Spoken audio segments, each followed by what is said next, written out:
My dear friends, I would like to explain some of the books that was written by the great leaders in India.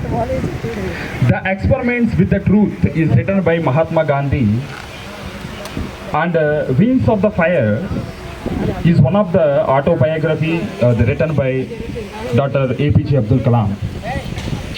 So, as we see some many books that was written by many great leaders of this nation, and also one of the book, I think so many of you know that the Waiting for the Visa is one of the book, the autobiography of Dr. Bhimrao Ramji Ambedkar. ఆ యొక్క పుస్తకం waiting for the visa అనేటువంటి పుస్తకం ఇది ప్రపంచంలో ఎక్కడ use చేసినటువంటి book. అంటే ఇప్పుడు ఎక్స్పెరిమెంట్ విత్ ద ట్రూత్ అన్న చూడొచ్చు, లేకపోతే వింగ్స్ ఆఫ్ ద ఫైర్ అని చూడొచ్చు. ఇవన్నీ కూడా ప్రపంచంలో ఎక్కడ మనకు కనబడదు. But waiting for the visa అనేటువంటి autobiography of our Indian constitution, father of Indian constitution doctor BR Ambedkar రాసినటువంటి ఆత్మకథ. ఇది కొలంబియా యూనివర్సిటీ న్యూయార్క్లో కూడా ఇది ఒక బుక్ కింద నిర్మించబడుతుంది. So waiting for the visa అనేటువంటి ఒక బుక్ ఆయన ఎందుకు ఈ టైటిల్ పెట్టుకున్నాడు అనేది గురించి మనం ఆలోచిస్తూ ఉంటే, ఆనాటి కాలంలో మనం ఎంత కష్టపడ్డాం, మన పూర్వీకులు మన జాతిలో ఎంత కష్టపడ్డారు. మనం ఇంచుమించు ఒక బావికి వెళ్ళాలన్నా, లేకపోతే ఒక గుడికి వెళ్ళాలన్నా, లేకపోతే ఏదో ఒక చోటుకి వెళ్ళాలన్నా, లేకపోతే ఒక స్కూల్కి వెళ్ళాలన్నా, లేకపోతే ఒక ఆఫీస్కి వెళ్ళాలన్నా, బ్యాంక్కి వెళ్ళాలన్నా, we don't have any entry to us. ఎందుకంటే మనం తక్కువ కులం వారు అంటున్నారు. అది కూడా మన భీమరావు రామ్జీ గారు దాన్ని పరిగణంలోకి తీసుకొచ్చి ఆయన కష్టపడేటువంటి ఆ యొక్క కష్టాన్ని ఆయన చూసుకుంటూ ఆయన ఏం చేశాడంటే, ఏంటి అందరు ఎలా ఉన్నారు, మనకేంటి ఇలా లేదు అనేటువంటి ఒక న్యూనత భావంతో ఉండిపోయి, నేను ఎలాగన్నా ఈ యొక్క దేశాన్ని మార్చాలనేటువంటి ఒక దృఢమైనటువంటి ఉద్దేశంతో కలిగి ఆయన చదువుకున్నాడు. మౌ అనే ప్రాంతంలో ఆయన first 12th grade with high పర్సంటేజ్తో పాస్ అయ్యారు. ఎటువంటి పరిస్థితుల్లో అంటే ఆయన స్కూల్కి వెళ్ళినా, కాలేజ్కి వెళ్ళినా ఆయన్ని పక్కన కూర్చోబెట్టేవారు. అంటే పక్కన కూర్చోబెట్టడం అని కూడా కాదు, ఆయన్ని బయటికి పంపించేసేవారు. ఎప్పుడైతే బయటికి పంపించారో ఆయన చేతిలో పెన్ ఉండేది కాదు, లేకపోతే ఆయన చేతిలో బుక్ ఉండేది కాదు. ఎలా రాసుకునేవారు? ఉపాధ్యాయులు చెప్పినటువంటి ఆ యొక్క పాయింట్స్ కానీ, లేకపోతే విద్యలో సంబంధించినటువంటి పాయింట్స్ ఎలా రాసుకునేవారు. ఏంటంటే ఒక ఇసుకను ఒక ఫ్లాట్ కింద పేర్చుకొని టీచర్ చెప్పినటువంటి పాయింట్స్ని ఆ ఇసుకలో రాసుకుని అలా చదివి 12th గ్రేడ్ ఫస్ట్ క్లాస్లో పాస్ అయినటువంటి వ్యక్తి మన భీమరావు రామ్జీ అంబేద్కర్.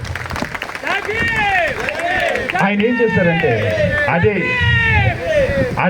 అదే ఉద్దేశంతో, అదే పట్టుదలతో ఆయన డిగ్రీ BAలో ఎకనామిక్స్ చేసి, మరి పీజీలో కూడా ఎకనామిక్స్ చేసి, ఫస్ట్ డాక్టరేట్గా ఇండియాస్ ఫస్ట్ స్కాలర్ కింద ఆయన డాక్టరేట్ పొందారు. The first doctorate doctor Bhimarao Ramji Ambedkar. So ఇటువంటి ఆ చదువుని చదువుకొని, ఇటువంటి చదువుకున్నా సరే ఇటువంటి పరిస్థితులు కూడా ఇంకా పోలేదు.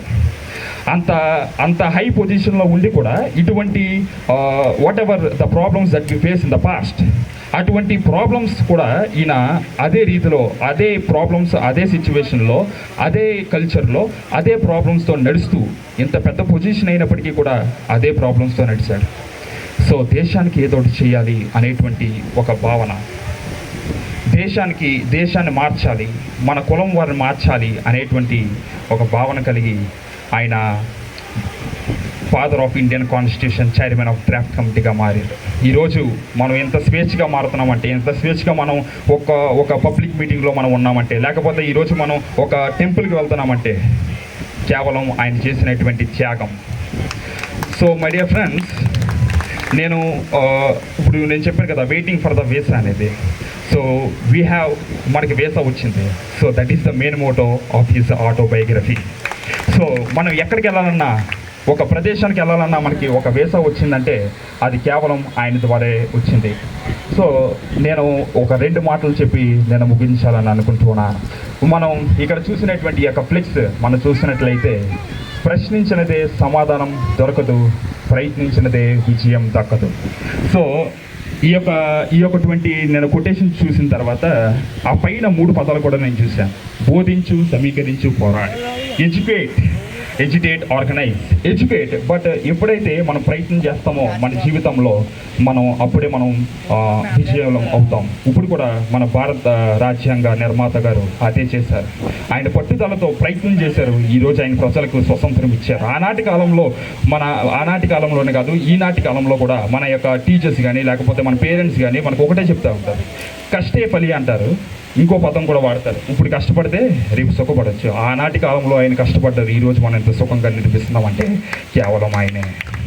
So my dear friends, I would like to tell, ఆయన మెసేజ్ ఏంటంటే మన పెద్ద పెద్ద విగ్రహాలు, జెండాలు, ర్యాలీ చేయడం, దిస్ నాట్ ద మ్యాటర్. ఇది చేయొచ్చు యాక్చువల్గా, బట్ ఆయన చెప్పినటువంటి ఏంటంటే ఓన్లీ ఎడ్యుకేట్. మీ యొక్క తర్వాత తరానికి మీరు యొక్క ఎడ్యుకేషన్లో ఎంతైతే ఇంపార్టెన్స్ ఇస్తున్నారు అనేటువంటి యొక్క ఇంపార్టెన్స్ మనలో ఉంది. సో ఇప్పుడు కూడా మన గెస్ట్స్ కూడా అదే చెప్పారు, ఓన్లీ ఎడ్యుకేట్. రేపొద్దున్న మన రాజ్యాంగం లేకపోయినా సరే మనకు ఉన్నటువంటి చదువుని మనం బ్రతికేయచ్చు, మన చదువుతో మనం పోరాడచ్చు. సో ఆనాటి కాలంలో ఆ మహానుభావుడు అదే చేశాడు. సో ఇంకొక కొటేషన్ కూడా నేను చెప్పి ముగిస్తాను.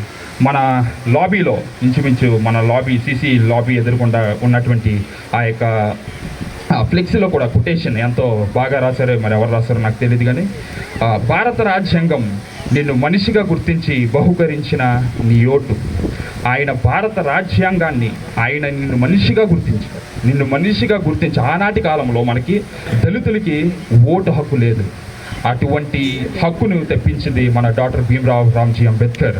అటువంటి బహుకరించిన నీకు ఇచ్చినటువంటి ఆ ఓటు నీ ఆత్మగౌరవం, ఆ ఓటు నీ నైతిక విలువ, ఆ ఓటు నీ గుర్తింపు, ఆ ఓటు నీ ఆయుధం, ఆ ఓటు నీ కవచం, ఆ ఓటు నీ దేశ భవిష్యత్తు. సో మై డియర్ ఫ్రెండ్స్, ఇటువంటి కలిగి మనం అందరం నమ్మకంగా ఓటు వేయాలని, మన రాజ్యాంగాన్ని కాపాడుకోవాలని కోరుకుంటూ ఈ సమయాన్ని ఇచ్చినటువంటి పెద్దలకి, మరి అలాగే మీ అందరికీ కూడా జై భీమ్. Thank you. రాజేష్ మాధవన్.